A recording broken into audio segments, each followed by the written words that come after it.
Bienvenidos al Reino del Dado, un podcast donde cada semana analizamos, comentamos las novedades y discutimos y en general hablamos sobre juegos de mesa. ¡Comenzamos!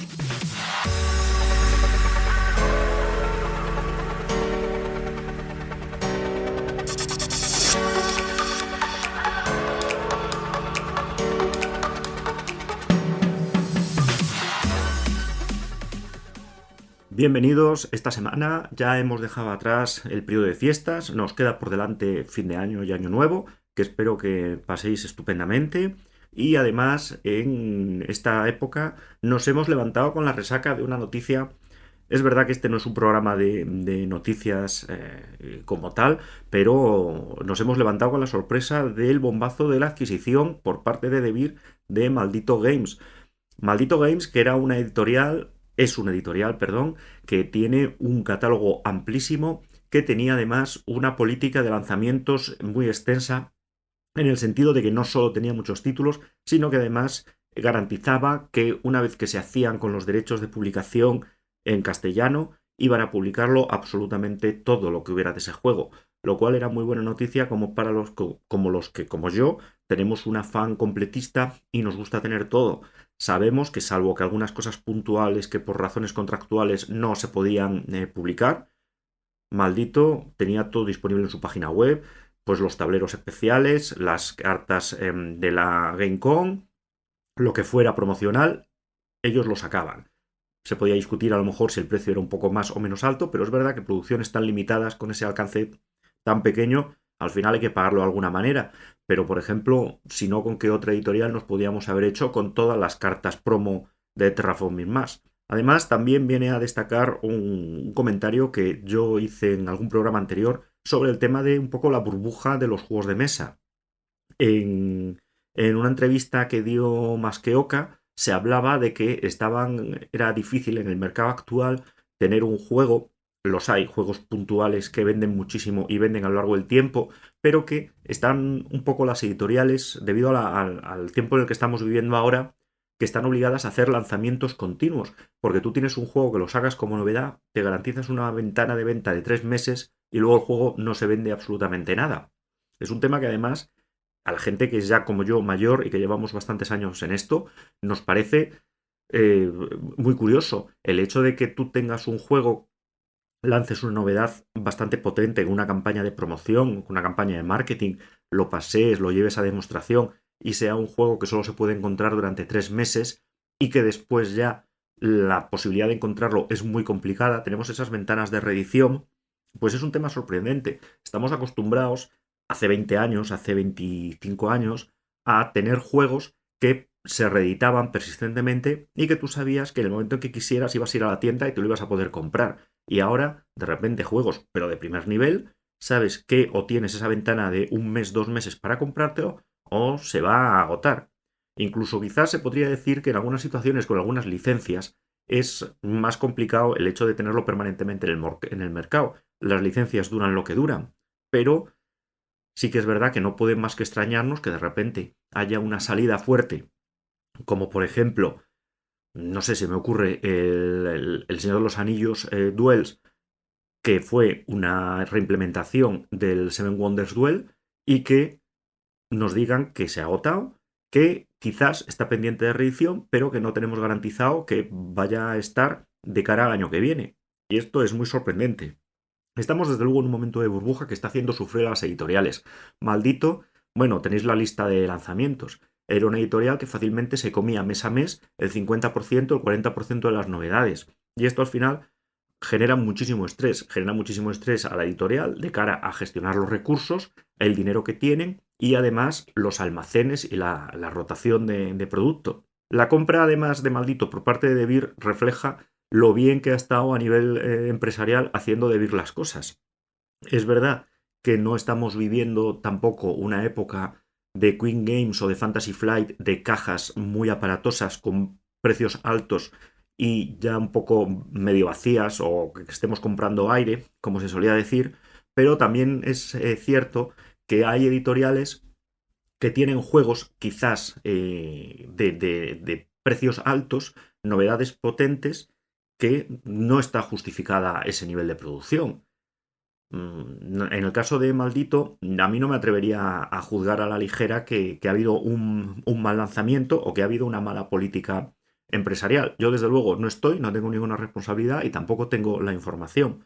Pero sí que puedo opinar, y así lo voy a hacer. De hecho, por eso el podcast indica ya que son opiniones gratuitas y de poco peso, muy a la ligera, y me podéis corregir cuanto queráis, que lanzamientos como por ejemplo el de Pampero, ese lanzamiento de esa cajón de un juego muy complicado, muy bueno, desde luego, con muchísimas posibilidades, pero con un precio muy alto y además una caja muy grande como para tenerla alegremente en casa. Y al final es un tema que limita las opciones y el hecho de la explotación de energía en la pampa argentina y aledaños realmente era esa posibilidad de venta. De Beer, desde luego, con los lanzamientos que ha hecho en el 2024, ha demostrado que tiene una estrategia de colocar juegos mayoritarios que va a intentar vender al mayor número de personas que pueda. Y eso es verdad que va a intentar cubrir desde el jugador más experto hasta el jugador más novato, teniendo juegos para todas esas categorías, pero sí que va a ir a juegos primero que vendan, que hagan números y además va a intentar tener una producción correcta o incluso un poco superior a correcta, ajustando el precio. Tenemos, por ejemplo, los lanzamientos que han tenido en el 2024, que he comentado ya en otros programas, como por ejemplo el Rockstar. No, el Rockstar, no, el Rock Hard 1977 y el White Castle del 2023 y el White Castle Temacha 2024, la expansión, que son juegos que se han caracterizado por tener un precio muy ajustado, una producción muy cuidada, con algún cierto recorte de producción en algún punto, pero además juegos sólidos, probados, dirigidos a un mercado concreto y con la posibilidad de hacer muy buenos números. Y yo creo que esta noticia muestra por dónde van a ir los tiros. También la matriz de Asmodee se ha deshecho de su área de juegos, lo cual da a entender que hemos vivido un 2023 y un 2024 lleno de novedades, con muchísimos juegos incorporándose al mercado, y quizás en el 2025, en el 2026, la situación se va a relajar un poco. Estamos pendientes de los acuerdos de Beer con Awaken Realms, como ya comentamos también anteriormente. Van a sacar juegos, además, dirigidos a un público muy especializado, juegos, como diríamos en el mundo de los videojuegos, AAA, con un, con una calidad muy alta y un precio consecuentemente muy alto, que no está tanto dirigido a vender muchísimas copias, sino a cubrir ese sector especializado con menos copias y un importe más alto para mantener los beneficios, lo cual es necesario para la supervivencia de la empresa, lógicamente. Pero bueno, de todas maneras, la absorción, la compra de Maldito Games por parte de Beer parece ser que ha sido una compra amistosa. Hay un acuerdo claro para, seguramente lo que va a originar esto en Maldito va a ser una dirección desde el punto de vista corporativo, un aporte de conocimientos y de proyección a nivel internacional, y va a generar una mejora de ajuste para el catálogo de Maldito. Desde luego, veremos menos juegos y veremos menos cosas puntuales donde ya el rendimiento económico no sea tan alto, segurísimo. Pero aún así es una buena noticia siempre, porque el cierre de una editorial siempre es una noticia triste para nosotros. Y después de estos 8 minutos, 9 minutos de dar palmadas con las orejas con esta noticia que nos ha dejado un poquito sorprendidos, vamos, como decía el título del programa, con el especial sobre roles ocultos. Estamos en Navidad es quizás durante estas fiestas donde más nos hemos juntado, quizás en las vacaciones hay más tiempo libre, o por lo que sea, tenemos la oportunidad de ver a gente con la que no solemos coincidir. Y esto da una oportunidad para jugar estos juegos de roles ocultos. Yo, como he dicho antes, no soy quizás un gran defensor de los juegos de roles ocultos, no es especialmente mi juego. Cuando tenemos una reunión con un grupo de gente tan amplio, estos juegos suelen tener muchísimos jugadores, y además, normalmente, si tienen un abanico de jugadores, se defienden mucho mejor cuantos más jugadores, más cerca del límite superior. Bueno, no soy un gran defensor de estos juegos porque, bueno, a mí evidentemente me entretiene, me lo paso bien en cualquier partida que me propongan. me voy a apuntar, pero cuando tengo oportunidad de juntar a tantísima gente, normalmente suelo ir más por algún tipo de Cluedo en vivo o Dinner Party. Murder Dinner Party, en la cual, pues bueno, todos los jugadores y cada uno interpreta un papel, estamos en una escena y vamos a intentar descifrar las pistas para desenmascarar el asesino. De hecho, hay un programa en la primera temporada hablando de ese estilo de juegos, lo podéis buscar. De hecho, si no veis la primera temporada es porque está en iVoox, me parece, única y exclusivamente. Pero vamos, ahí la vais a encontrar. Si la tecnología obra su milagro, en algún momento dado quizás aparezca en el resto de plataformas, pero me parece que por ahora no ha sido posible. Además, añado ahora al principio del programa que dentro, o sea, si queréis comentar, si queréis defender cualquier postura contraria a la mía, o a favor, que también sería raro, pero ahí está. Me podéis comentar los comentarios de cada programa en Facebook, en Instagram, en TikTok y también podéis escribir dando al tecle a un correo a elreinodeldado@gmail.com. Si este no funcionara, porque estáis escuchando el programa dentro de 10 años, cosa extraña, pero oye, que la esperanza es lo último que se pierde, probar con info@elreinodeldado.com. ¿A qué se debe este especial de roles ocultos? Además, sabiendo que yo no soy el adalid, como si dijéramos el mayor defensor de estos juegos, el paladín de ellos, pues se debe principalmente a que hemos tenido una salida muy importante en el 2024, en diciembre del 2024, de lo cual refleja un poco lo que es el juego de roles ocultos por antonomasia, por definición.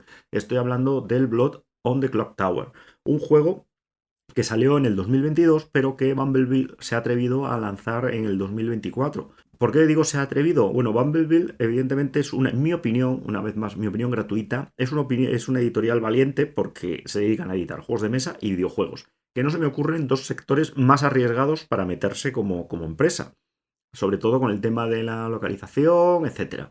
Me parece desde luego muy valiente por su parte y además quizás no he tenido nunca ninguno de sus juegos en el programa, pero sí que es verdad que casi todos casi todo su catálogo no hay así ninguno que me haya disgustado, que haya considerado que se ha hecho un mal trabajo. Quizás no los apoyaría de manera personal, pero bueno, sí que me parece una editorial valiente. Y ya os digo, ha sacado este Blood on the Clock Tower. ¿Y por qué digo valiente? Primero porque es un juego de roles ocultos narrativo. Y segundo, además, también por el precio y por el diseño del juego. ¿Qué es un juego de roles ocultos? Bueno, aunque no es fácil hacer una definición exacta en lo que consiste, si ya lo sabéis, bueno, avanzar un minuto el podcast y os lo quitáis de en medio. Si no, la aplicación quizás un pelín larga es la siguiente. Un juego de roles ocultos es un juego en el cual una de las mecánicas imprescindibles e intrínsecas al juego es desconocer como tal el rol que van a tener nuestros compañeros de partida. Y este rol va a definir claramente cuál va a ser sus objetivos. Entonces tiene que tener dos características principales. Que ese papel que están desempeñando en la partida tiene que ser oculto y puede ser varios, y que además este papel indefinido o que nosotros desconocemos es el que va a imponer las condiciones de victoria y los objetivos que va a tener este jugador durante la partida. Estos tipos de rol van a poder cambiar a lo largo de la partida, incluso se pueden modificar dependiendo del juego. Eso no hay ningún problema, pero los puntales básicos son estos dos. Luego, aparte de estos, que es lo que define como tal una categoría de juego de rol oculto, además ya entramos en lo que pueden ser las distintas mecánicas. Podemos tener mecánicas narrativas, mecánicas más de cartas, dados, etcétera, pero todo se va a sustentar sobre esta falta de información. Por ejemplo, en el caso del Risk, por poner un juego muy sencillo, tenemos unos objetivos que desconocemos porque le vamos a dar una carta boca abajo a cada uno de nuestros contrincantes. No es un juego de roles ocultos porque todos queremos hacer lo mismo y aunque no establecemos claramente cuáles son sus objetivos para la victoria, sí que tenemos claro qué es lo que tenemos que hacer y además todos vamos a ir en la misma dirección. En el caso del HeroQuest, uno de los primeros Dungeon Crawler también por excelencia, muy en boga ahora con el tema de la reedición por el aniversario, no es tampoco un juego de roles ocultos porque Evidentemente hay una serie de jugadores que tienen que cooperar y hay otro jugador que es el amo del calabozo que lo que va a intentar es que estos jugadores no avancen, no progresen y preferiblemente mueran miserablemente, pero no es un juego de roles ocultos porque a pesar de la diferencia de objetivos y que son objetivos dispares, tenemos muy claramente definido quién es quién. Y en ningún caso tenemos esa falta de información. Bueno, después de esta somera explicación, pensé que iba a ser más larga, pero al final no. La cuestión es que ha salido este Blood on the Clock Tower, juegazo, espectacular, tuvo muchísimo éxito cuando salió en inglés en 2022 y ahora que lo han editado aquí Bumblebee, como os digo, también ha tenido muchísimo éxito. Y bueno, siempre es agradable que un juego, entre comillas, se agote, tenga éxito, lo reediten. A mí que a las editoriales les vaya bien, siempre me alegra muchísimo, me parece fenomenal. Este no es, ya os digo, no es mi juego, no me lo voy a comprar por el tema de roles ocultos, pero desde luego es una edición espectacular y muy chula. El tema de este juego, además, salió a un PvP, me parece, de 140 euros. Ya es un PvP de la línea superior de juegos comerciales que estamos viendo. Es un juego caro y además es un juego que tiene una duración de 30-120 minutos, bueno, pero que tiene unos jugadores recomendados de 6 a 21 jugadores. De 6 a 21 jugadores es con el narrador, incluyendo. Hay un narrador que es el que va a dar las pautas y demás. Bueno, en concreto, de 6 a 21 jugadores, yo os digo ya que por encima de la mitad de esta cantidad, o sea, ya por encima de 12, 10 jugadores, a mí no me entran en casa. Se puede montar un guirigay espectacular, los vecinos llaman a la policía, un follón. Con lo cual, complicado para mí sacar este juego, salvo que haga ad hoc una reunión, especialmente, citemos una cita. Y esto es lo que es fundamentalmente complicado para mí, aparte, ya os digo, de la mecánica. Blood on the Clock Tower es un juego de roles ocultos narrativo.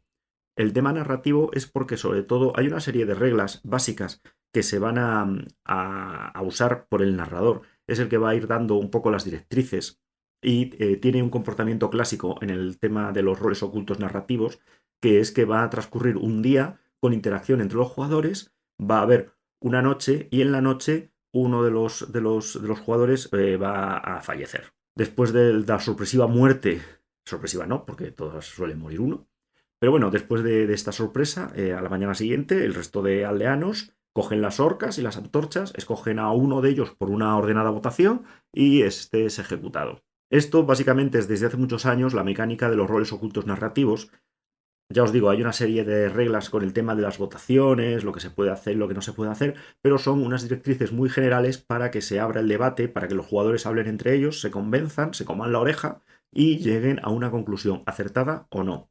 Dentro de estos jugadores, cada uno va a tener un papel, un rol, que van a ser casi todos aldeanos, pero en el caso de varios de ellos, hablo de memoria, tampoco yo soy un experto en este juego, un demonio y uno o dos sicarios.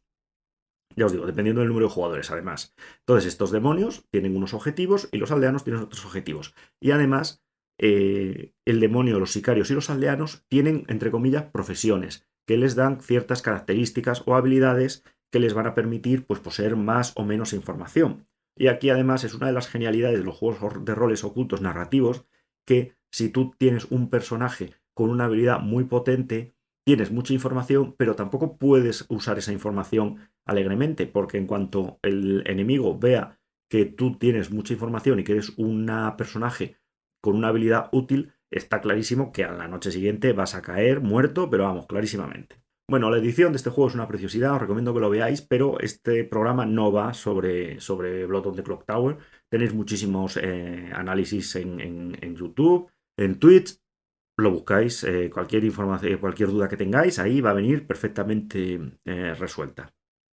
A lo que voy. Quizás os interesa la mecánica, quizás es la primera vez que oís hablar de esto de roles ocultos o de juego narrativo. Entonces, en este programa vamos a hacer una revisión un poco de los títulos de roles ocultos que hay en el mercado. He intentado que sean juegos de roles ocultos y que sean conseguibles. Lo cual, como decíamos al principio del programa, con el tema de las ventas, las ventanas de venta que tenemos ahora mismo, no es fácil. Pero bueno, si hay alguno que no podéis conseguir, buscando un poco al final, bueno, pues es conseguible. Son juegos además con largo recorrido, la mayor parte de ellos, o con alguna reedición. Tenemos, todos son roles ocultos, pero cambia la mecánica. Algunos son narrativos, otros son ya guiados por cartas, etcétera. Que haya un poco de todo. Pues lo que más os guste.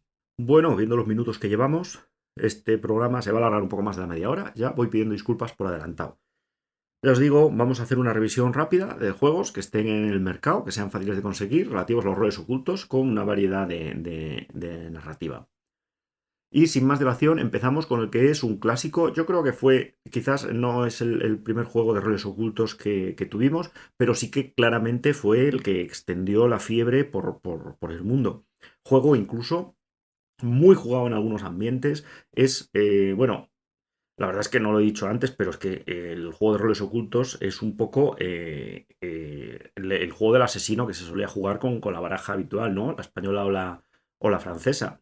Entonces aquí tenemos una reimplementación de este juego del asesino. Ya os digo, este juego vendió muchísimo, un original en francés, me parece que fue la primera vez que lo vimos. A través del mercado francés a nosotros nos llegó en España. Juego además muy pequeñito, muy económico. Y de hecho, muchísima gente no es que ya entrara en el mundo de los juegos de mesa o en el mundo de los juegos de roles ocultos por este juego, sino que había situaciones en las que el único juego de mesa que tenían era este, y es que solo jugaban a este en las cenas o en las fiestas. Hubo una fiebre en el 2000 y, y vamos, bueno, se vendían cajas y cajas porque ya os digo que muchísima gente se lo compró simplemente pues los viernes antes de salir o en cualquier cena que tuvieran con los amigos, etcétera, se sacaba este juego y se jugaba. Estoy hablando de los Hombres Lobo de Castronegro. Los Hombres Lobo de Castronegro han tenido muchísimas ediciones. Os podéis acercar a cualquier tienda, va a existir una edición y además cualquiera que compréis va a ser una buena compra.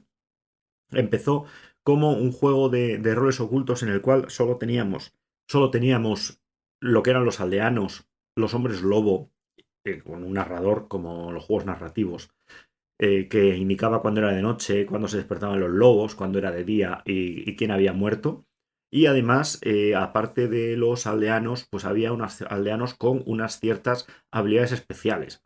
Había aldeanos que no hacían nada y había otros aldeanos pues que sí que tenían su pequeño giro con una habilidad que le daba un poco más de jugabilidad. Luego, conforme fueron saliendo nuevas ediciones, fueron añadiendo cada vez más habilidades, más personajes, más profesiones, como si quisiéramos decirlo así, y acabaron sacando una caja que me parece que era la aldea. Quizás en mi opinión esto complicaba un poco de más el juego. Puestos a sacar este juego en un grupo de amigos, normalmente, ya os digo, reunir los jugadores es complicado y cuanto más profesiones hay, cuanto más complejo, cuantos más personajes hay, es verdad que la explicación se alarga. En el caso de este Hombres Lobo de Castronegro, permite jugar de 8 a 18 jugadores, ahí es nada, tampoco me caben en el salón, y son partiditas cortas de media hora. Tienen la clásica mecánica, hay un debate, todos cara a cara se meten unos con otros, el famoso come orejas o faroleo, y al final se toma la decisión de ejecutar a uno del pueblo. Este muere, se descubre si es lobo o aldeano en el momento de la ejecución y acto seguido se hace la noche, los lobos se despiertan y se meriendan a uno de los aldeanos. Ya os digo, es clásico juego de roles ocultos narrativo con todas las letras. Tenéis ediciones desde los 20 euros hasta los 10 euros. Es un juego muy pequeñito, cartas cuadradas, muy fácil de guardar. Yo lo tengo y no soy defensor de los juegos de roles ocultos, o sea que si lo tengo yo es que lo tiene todo el mundo. Vale, aquí he mentido un poco. Sí que tengo muchos juegos de roles ocultos, quizás no ven mesa todo lo que sería, pero bueno, sí que es verdad que he intentado no caer en todos los juegos de roles ocultos. Pero de hecho, los de esta lista, salvo dos a los que he jugado pero que no los tengo yo, el resto sí que los tengo todos. Pido disculpas a las orejas por este afán completista que tengo. Y luego pasamos a otro juego de roles ocultos de gestión de mano, la escuela italiana. Buenísimo, buenísimo juego dentro de su complejidad, que es baja, Party Game. Aquí ya de 4 a 7 jugadores, estoy hablando del Bang. El Bang en el que reflejábamos un duelo en un pueblo del oeste. Era en el cual cada uno llevábamos un personaje con unas habilidades y tenía un rol oculto boca abajo. Dependiendo de nuestro rol, teníamos unas condiciones de victoria o otras. Era importante saber quiénes era la gente que tenía, o sospechar quién era la gente que tenía nuestro mismo papel y quién era la gente que tenía otras condiciones de victoria distintas. En este caso, en este juego, el papel del sheriff era público. El que le tocaba ser el sheriff era público, tenía que agachar las orejas y esperar que los que iban a su favor pues le defendieran. Además, también tenía un punto en el cual la distancia era física. Si tú tenías a un jugador a tres personas de distancia en la mesa, estaba a 3 de distancia. Un juego de gestión de mano, tú tenías unas cartas en las cuales había bangs, había tiros, había dinamita y tenías que ir jugando estas cartas para hacer daño al contrario y quitarles todas las vidas. Ya os digo, con una serie de condiciones de victoria. Es un juego también de roles ocultos, ya no es narrativo, lo cual, al no ser narrativo, siempre se reduce la duración de la partida, que a veces, oye, según el grupo, pues es un plus. De 4 a 7 jugadores, no hay narrador, no hay nadie que tiene que ir dando instrucciones, ya os digo, al no ser narrativo, este papel no existe. Además, es un juego que se ha reeditado infinidad de veces. De hecho, tenéis a partir de 40 euros. Ha sacado ahora una cosa que es una enormidad con una colección de luxe y tal. Bueno, os la podéis comprar. Si os gusta mucho el banco, os la podéis comprar. Si no os gusta mucho el banco, lo que queréis hacer es incorporarlo a la colección. Tenéis la bala, una bala metálica preciosa que viene en el juego básico con muchísimas expansiones. 40 euros, o sea, fenomenal. Y además ya descendiendo de este rango llegáis hasta tener el juego básico solo por 20 euros. Que por 20 euros un juego de cartas para vacilar a vuestros colegas, ¿qué más se puede pedir? Siguiente, otro juego de cartas, roles ocultos, el Saboteur, en el cual vamos a ser unos enanos que estamos excavando una mina intentando llegar al oro. Según las cartas que vamos a jugar, se van a producir determinadas situaciones, vamos a conectar los túneles continuando con las reglas de una determinada manera, pero entre nosotros hay varios enanos malos que quieren quedarse el oro todo para ellos y que nos quieren ver fracasar. Un juego que funciona bien a pocos jugadores, de 3 a 10 jugadores, está bien en el sentido que, hombre, no es lo ideal con estos juegos, cuantos más jugadores mejor, pero sí que es verdad que, bueno, el poder jugar a 3 pues siempre te da un pequeño plus en el caso de que, bueno, ya sabemos que hay momentos en los que queremos sacar un juego y por lo que sea no encajan los jugadores ni de broma. Además, en el caso del Saboteur tuvimos una edición maravillosa, 25 euros, la edición 20 aniversario, que viene con muchísimas expansiones, cartas promocionales de diversas... y me salía la palabra congresos, de varias ferias, etcétera. Está muy bien, el arte es bueno, muy bonito, con el tema de las cuevas y tal. La dinámica del juego es facilísima, porque al final estamos haciendo un túnel para conectar con nuestro destino, con el oro, con lo cual es fácil de explicar, rápido de entender, divertido de jugar, para explicar los traidores. Yo creo que quizás, hombre, no es narrativo, pero es un buen candidato a empezar explicando que es un juego de roles ocultos. Además, tiene una de las ventajas de las que quizás adolece el Bang. El Bang jugando a muchos jugadores, el anterior tiene muchísimo tiempo muerto. En este caso, el tiempo muerto suele ser menor y el juego suele ser más ágil. Es verdad que las cartas extra y demás le aporta un poco de complejidad. Hay una posibilidad, bueno, de que hay que romper con unos picos, unas herramientas para determinadas acciones. Pero bueno, al fin y al cabo la mecánica es ir colocando cartas, creando el túnel para poder llegar hasta el oro. La edición del 20 aniversario es una preciosidad y yo recomiendo que, bueno, por lo menos le echéis un ojo, porque la verdad es que es un gusto incluso verla en la estantería. Y aquí ya entramos en juego. Los juegos están colocados un poco así al azar, ¿vale? No le deis más importancia de la que tiene a lo que es simplemente una colocación en una lista que he hecho según se me ocurría. Pero aquí entramos en un juego de tablero, juego de mesa tradicional, sentados con un tablero en medio, mirándolo. Y estoy hablando de Insondable, un juego del 2021 que todavía se puede conseguir un juego de Fantasy Flight y por lo tanto, desgraciadamente, un juego caro. Hemos estado viendo una serie de juegos como entrada a los roles ocultos, que bueno, podéis probar a ver si eran vuestro rollo y tal. Si vais a entrar, estar seguros de que os gusta, porque son 100 euros de juego. El Insondable, juego de 2021, ya os digo, de Fantasy Flight y por lo tanto juego caro, con una producción muy cuidada, pero hay que pagarla. Es una reimplementación, de hecho el autor que figura es el mismo, con unas pequeñas mejoras que le han hecho, del Battlestar Galactica, uno de los juegos de mesa que mejor aplicaban la temática de la licencia. En el mundo de los juegos de mesa, por si no tenéis la referencia, si tenéis un poco de experiencia ya estaréis curados de espantos, siempre que uno ve un juego con una licencia famosa es para echarse a temblar. Suelen ser juegos, en el mejor de los casos, mediocres, que además son caros porque hay que pagar la licencia y suelen adolecer de bastantes defectos. Quizás no tanto por el autor, sino que sí por exigencias pues, del poseedor de la licencia o del contrato o de lo que sea. Pero gracias a Dios tenemos cumplidas excepciones. Tenemos cosas como, por ejemplo, Spartacus, el juego de mesa de gladiadores basado en la serie de televisión, que estaba también muy, muy bien implementado.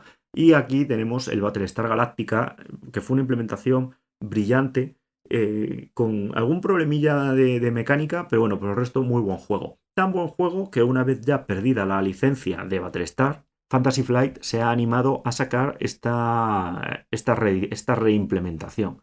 Insondable es un juego en el que en vez de llevar la Battlestar en Galáctica, vamos a llevar un barco que está realizando una singladura por el Atlántico. Estamos en mitad del Atlántico cuando se descubre que hay cultistas entre nosotros y que han matado a Menganito. Los jugadores van a ser parte del pasaje, algunos jugadores van a ser simplemente jugadores de buena voluntad que pasan por ahí y otros van a ser cultistas y cultistas disfrazados, cuyo objetivo es acabar el ritual o matar a todos los que puedan. Una temática muy atractiva basada en HP Lovecraft. Vamos a tener cultistas, vamos a tener profundos invadiendo el barco en lo que es una ensalada de bofetadas. Y además tiene una mecánica muy interesante. Vamos a tener una serie de recursos que vamos a tener que conservar y vamos a tener determinadas misiones que tenemos que jugar cartas de la mano para conseguir pasarlas. Una genialidad de esta mecánica es que en estas pruebas vamos a poner cartas al azar, pero además hay cartas que nos vendrán bien y nos vendrán mal. Entonces, de tal manera que los cultistas tienen esa posibilidad de molestar a la tripulación con pruebas o bien amenazando con poner cartas negativas para hacer fracasar la prueba, o su simple amenaza hacen que nos tengamos que descartar de cartas más valiosas y perder esos recursos tan valiosos que tenemos en la mano para pasar por mucho más del límite de éxito la misión. Al final es una gestión de mano con una gestión de crisis que van saliendo en cartas y demás. La edición, ya os digo, el juego es caro, me parece que salía a 100 euros, precio alto para un juego de mesa con estos contenidos, pero vamos, muy bueno. Basado, ya os digo, en HP Lovecraft, se nota que ha quedado la licencia de Eastwood, me parece que quedó libre hace unos años. Y el hecho de, además, las mecánicas que han implementado, que también venían de Battlestar Galactica, hay algún ajuste para eliminar algunos problemas, ya os digo, del juego inicial, pero además carece de tiempos muertos prácticamente. De 3 a 6 jugadores, os digo, la mecánica de cartas, tampoco aquí hay narrador. Si el juego no es narrativo, no lo tiene que tener. Hay además por ahí una expansión que le añade más chicha. Y en el caso de además también estuvo muy bien unas reglas nuevas que añadieron cuando tenemos un cultista localizado. Lo que antes significaba en Battlestar Galactica que prácticamente dejaba de jugar este jugador, ahora tiene más posibilidades de interacción y de seguir contribuyendo a la partida o incluso, bueno, molestando. Pero bueno, que sigue jugando. De todas maneras, aquí me gustaría advertir que es un juego muy difícil. O sea, para los jugadores que son personajes sin malas intenciones, que no son cultistas, etc., es un juego muy complicado, es un juego muy exigente. Hay que tener varias partidas encima para ver a ver qué es lo que va a pasar, qué es lo que puede pasar, qué cartas hay que quedarse en la mano, con lo cual es un juego, ya os digo, para gastarse el dinero y para dedicarle tiempo y para tener un grupo de juego, porque si las primeras partidas os toca ser cultistas, lo podéis sentar alegremente en el barco sin hacer nada y ver cómo el barco se hunde. Porque en las primeras partidas, aunque los cultistas no hagan nada, el barco se va a hundir. Ya os digo, es muy complicado y hay que medir muy bien los recursos. Era más fácil salir airoso como, digamos, como jugadores buenos el Battlestar Galactica. A mí me parece que en esta reimplementación es más complicado. Pero de todas maneras, el hecho de fracasar no elimina la diversión.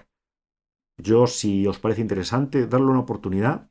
Muy bonito el diseño, muy bonito el tablero del barco, la posibilidad de que los profundos salten por la borda, entren en los camarotes y se empiecen a comer al resto del pasaje. A mí me hace una gracia especial. Pero bueno, ya os digo, juego entre comillas difícil, duro, para dedicarle partidas y aprenderse las cartas que pueden salir, los problemas que pueden surgir y cómo prepararse para estas situaciones. Y pasamos a otro juego de tablero también, pero más accesible que el anterior. Estoy hablando del Feed de Kraken, juego del 2022, en una edición deluxe, y en el 2024, si estoy equivocado me lo indicáis, ha sacado Bumblebee una edición esencial. Lo cual me parece un acierto porque a mí una de las cosas que me echó más para atrás de este feed de Kraken en versión original era que venía de un Kickstarter y venía de un Kickstarter, como os digo, y esto le dio un problema sobre todo de precio.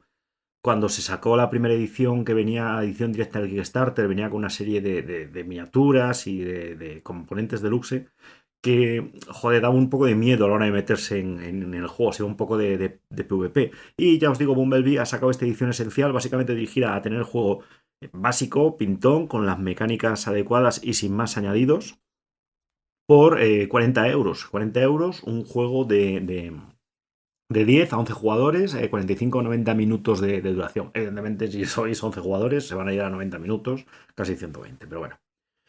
En Feed de Kraken vamos a ser una tripulación en un barco, no necesariamente perdida en mitad del océano, pero en mitad del océano, y además tres facciones: los piratas, los cultistas y los marineros. Sí, aquí también hay cultistas, que van a tener una opinión diferente sobre cuál es el destino del barco. Los marineros lo quieren llevar a puerto, los cultistas lo quieren llevar al Kraken, y los piratas lo quieren perder en el Triángulo de las Bermudas, donde suponemos que están su base pirata. Vamos a tener un capitán con un primer oficial y un contramaestre, y se van a pasar los datos de a dónde queremos llegar. El resto de los jugadores se dedicarán, bueno, a jugar, beber ron, etc.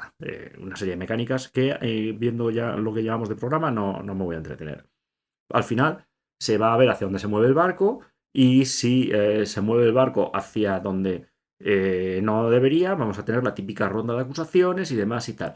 El primer oficial y el contramaestre van a salir del turno, se van a escoger un nuevo oficial y un nuevo contramaestre, con lo cual los puestos de importancia van a ir rotando, y además tenemos la oportunidad, mediante motines, de cambiar al capitán y demás. Al final el capitán pues también va a ir rotando, porque los motines se van a suceder. Hay que reconocer que, pese ya os digo, el precio del deluxe era alto, el precio de esta edición esencial es mucho más ajustado, pero se mantiene el diseño que tenía. Y un diseño, vamos, a mí me gusta muchísimo, un diseño claro, unos hexágonos grandes, con un tablero en el cual vamos a ir moviendo el barco en las casillas según la dirección que se decida. Está muy bien. Un juego de 11 jugadores de mesa, ya la mesa tiene que ser una mesa potente para jugar 11 alrededor, pero bueno, ya os digo, funcionó muy bien, por lo que Bumblebee se atrevió a sacar esta edición, y es muy buen juego, roles ocultos con mecánica de gestión de mano. Nah, muy bien, muy bien, a mí me gustó mucho la partida que jugué. Y seguimos, como decía el otro, seguimos para bingo. Seguimos con lo que es también otros juegos provenientes de Kickstarter, de campañas de crowdfunding, juegazos, pero ya hay que ahorrar para hacerse con ellos. Estoy hablando sobre todo aquí no es tanto un juego como una serie de juegos, es el Nemesis. El Nemesis es una serie de juegos. Tenemos dos, vamos a por el tercero. Ya ha sido el Kickstarter del tercero. Hemos ido un poco siguiendo, aunque no exactamente, un poco las estelas de la película Alien, aunque no hemos pagado derechos y por lo tanto no tiene nada que ver. Guiño guiño. Pero en estos juegos vamos a tener una serie de jugadores que van a ser, los jugadores vamos a tener una serie de personajes que van a ser o bien dependiendo del juego del que hablemos en particular, pues marines o investigadores o tripulantes de la nave, y en un momento dado pues va a haber una serie de sucesos por la invasión de un organismo alienígena en la nave espacial o en la base. Bueno, no me quiero extender demasiado, pero realmente lo que va a haber es una invasión alienígena. Tenemos una serie de acciones que cumplir para poder escapar, que va a ser nuestro objetivo final, y vamos a generar ruido que va a traer a los alienígenas, con lo cual hay que gestionar muy bien los recursos, las acciones que hacemos, el ruido que producimos y lo preparados que estamos para enfrentarnos a esta amenaza. Cada vez la situación se va volviendo más fastidiada porque, bueno, la tensión va aumentando, el nivel de bichos cada vez son más agresivos, etcétera. ¿Por qué es de roles ocultos? Es de roles ocultos porque aparte de nuestro personaje, cada uno tiene una misión. Una misión oculta que puede ser pues, un traidor, o ser el único superviviente, o que sobrevivamos todos.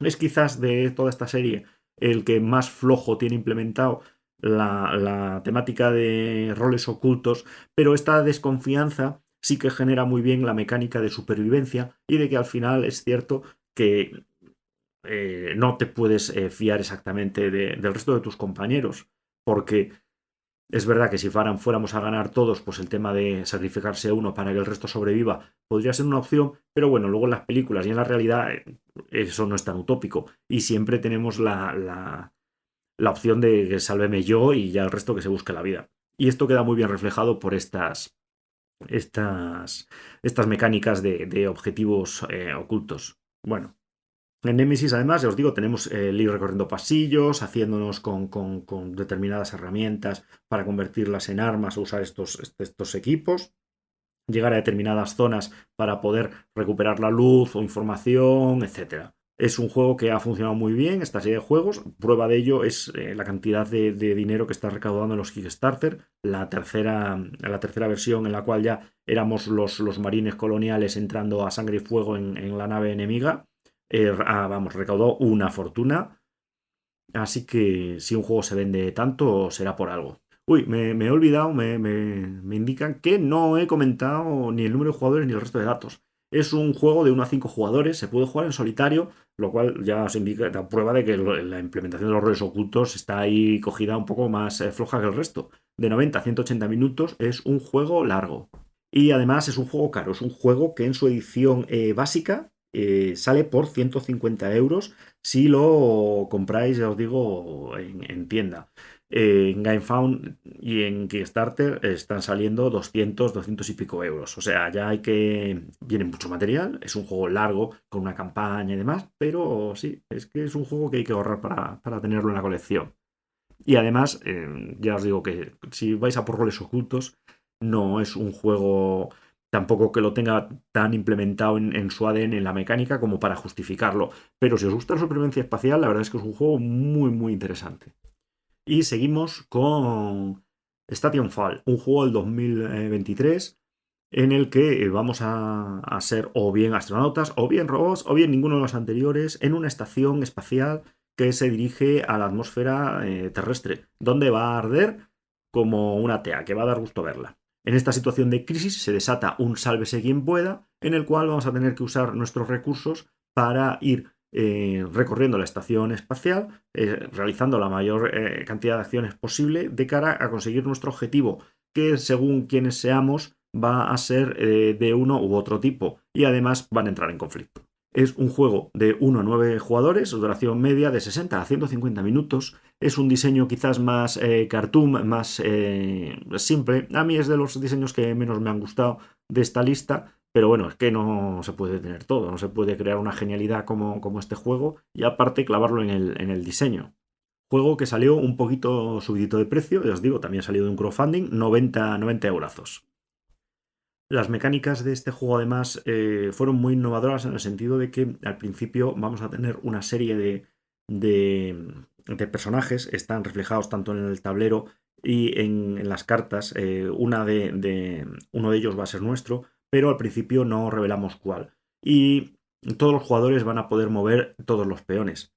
Van a ser 13 turnos, 13 turnos, cada uno de los turnos refleja un minuto, 13 minutos para que la estación espacial arda, y además cada uno de los personajes tiene habilidades que les permiten pues bueno, circular por determinadas zonas, usar determinados atajos, etcétera, de este tablero que refleja la estación espacial. Estación espacial en la actualidad, futura chatarra en menos de 20 minutos. Cuando se revelen vamos a tener determinadas acciones extra, quizás habilidades nuevas que se van a revelar, y además os digo, pues bueno, vamos a tener una serie de listados de situaciones que nos van a dar puntos. Gente que recibe puntos por revivir humanos.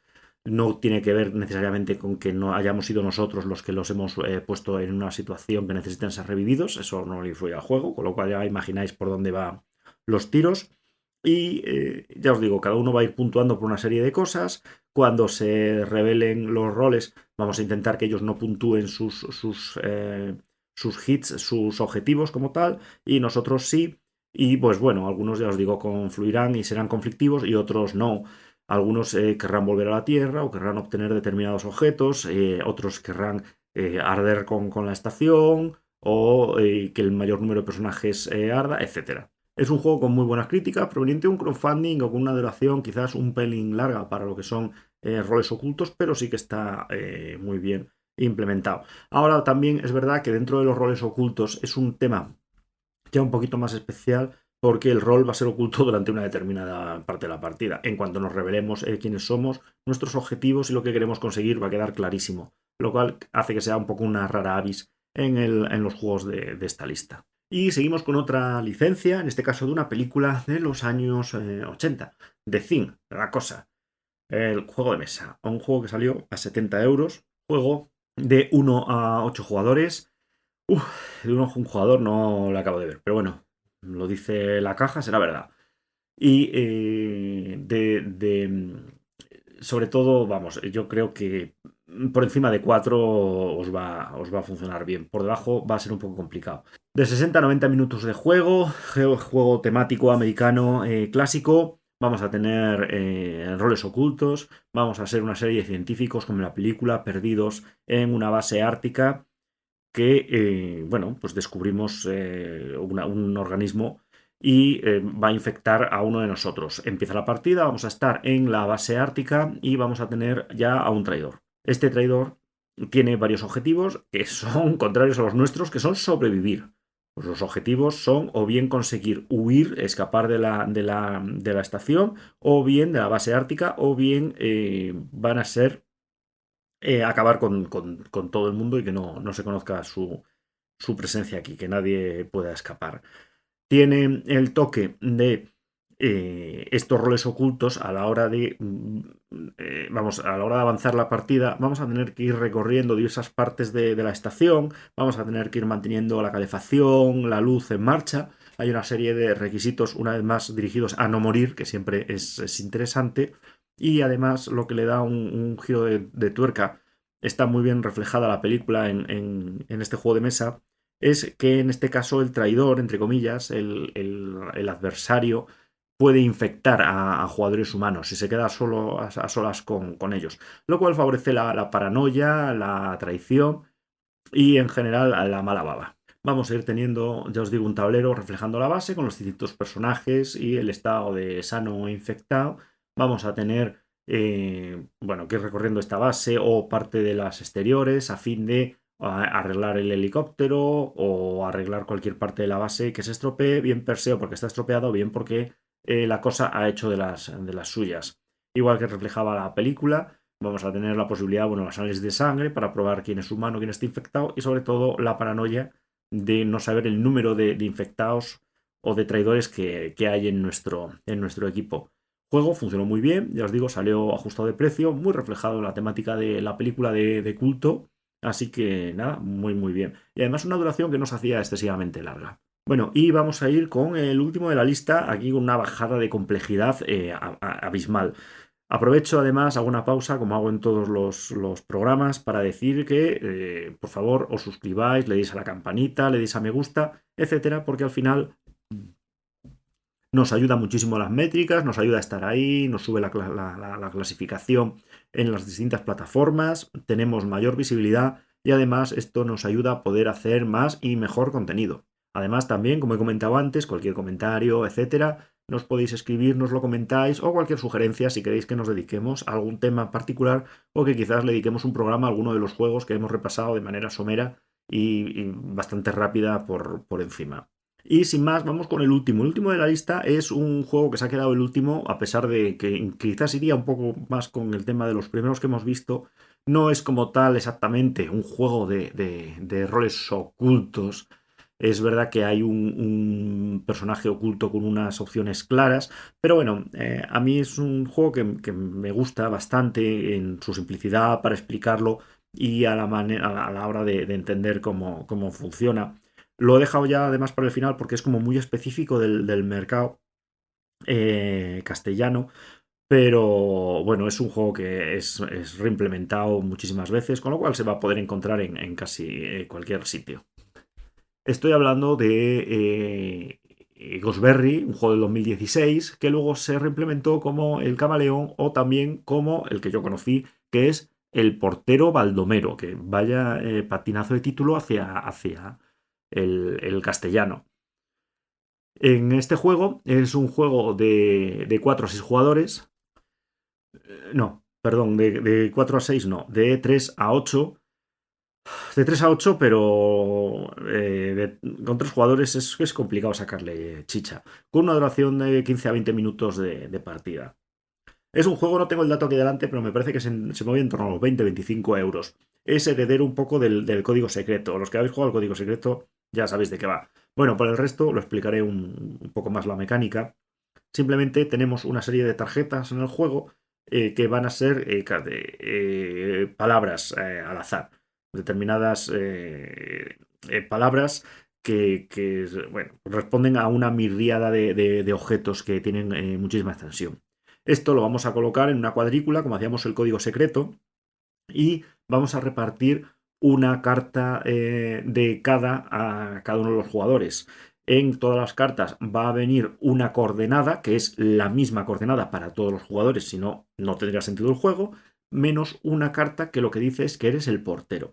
Y luego por turno, como todos los jugadores en la grid que tienen saben cuál es la palabra elegida, tienen que dar un concepto, una palabra, una idea que coincida con esa palabra que todos conocen menos el portero, menos Baldomero.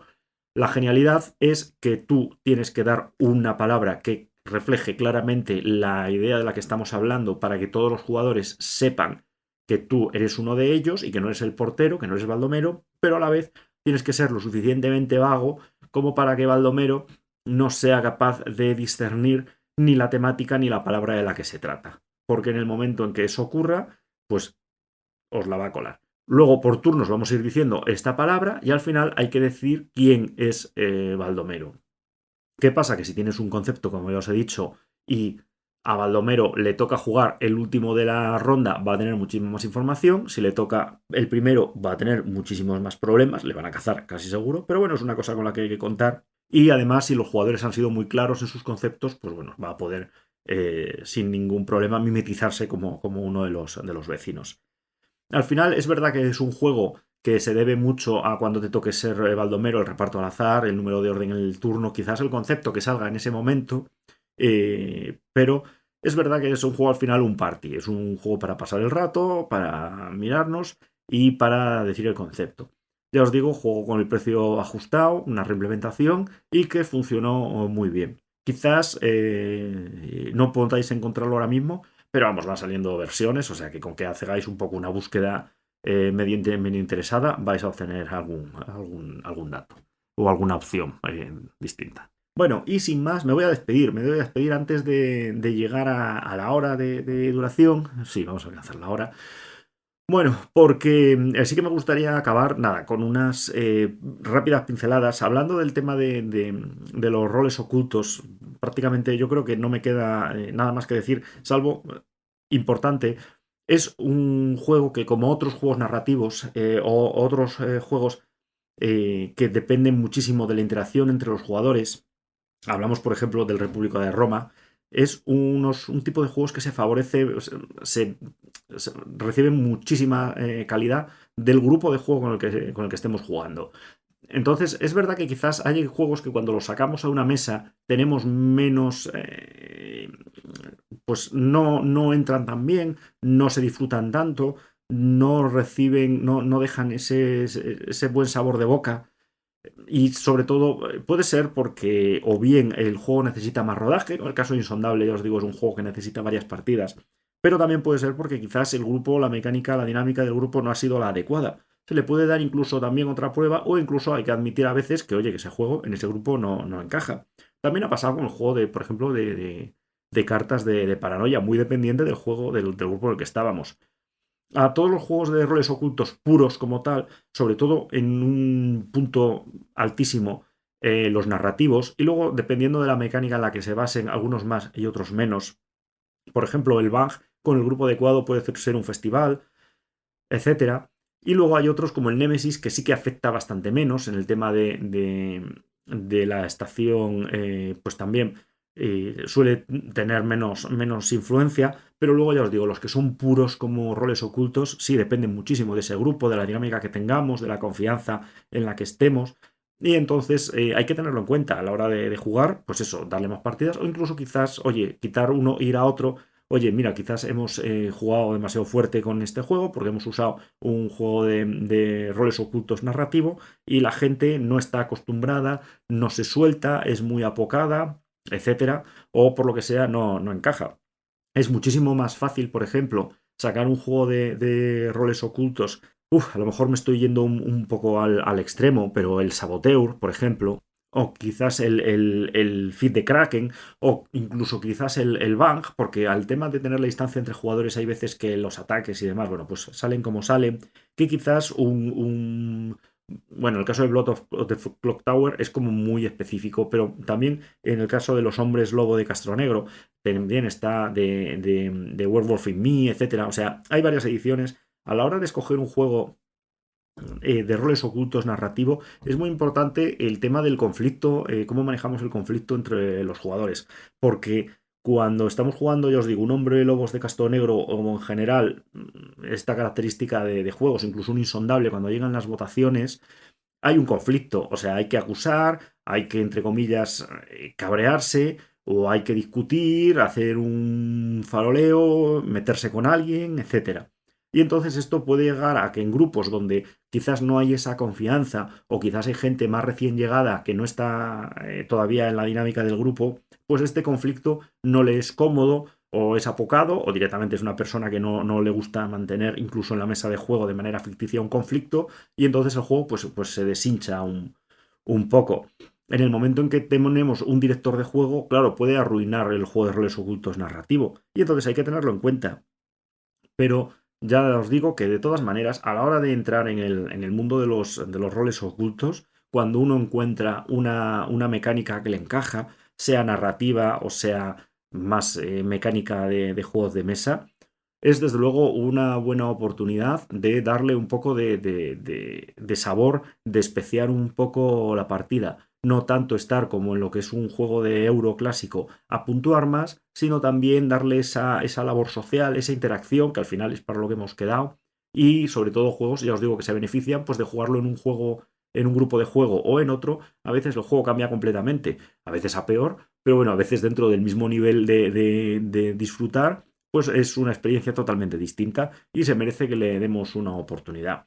Ya os digo que incluso yo, que no soy un gran defensor de los roles ocultos, no soy quizás el consumidor más habitual ni el más fácil, sí que es verdad que tengo bastantes y en ocasiones sí que hemos jugado. No es un juego, ya os digo, habitual que juegue todos los días ni todas las semanas, pero sí que es cierto que, bueno, cada 2 o 3 meses puede caer alguna partida.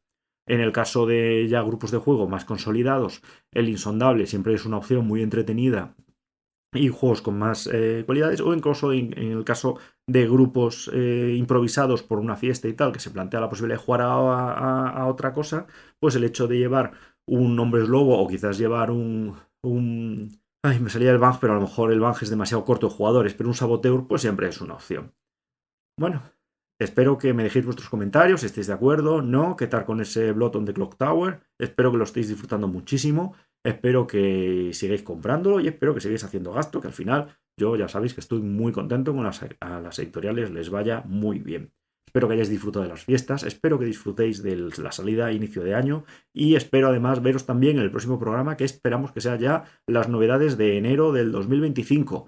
Son unas fechas complicadas, las editoriales están con temas de inventario, cierre anual, para la contabilidad es un periodo complicado que pone mucho estrés a muchísimas áreas de las editoriales, pero bueno, vamos a intentar que nos contesten, que nos den las fechas de salida y poder tener el listado de novedades ya como Dios manda en el próximo programa. Si no, quizás se retrasará un poco más. Bueno, sin más dilación, me despido. Muchísimas gracias por estar ahí, muchísimas gracias por el apoyo. Por cierto, estoy muy contento porque hemos superado casi el ranking 10.000 de iVoox y también hemos tenido muchísimo apoyo en Spotify. En Amazon tenemos un oyente en Amazon Music, es un tema fascinante. Por favor, si me estás escuchando, coméntame que me gustaría saber de ti. Bueno, muchísimas gracias por todo y nos vemos la semana que viene. Adiós.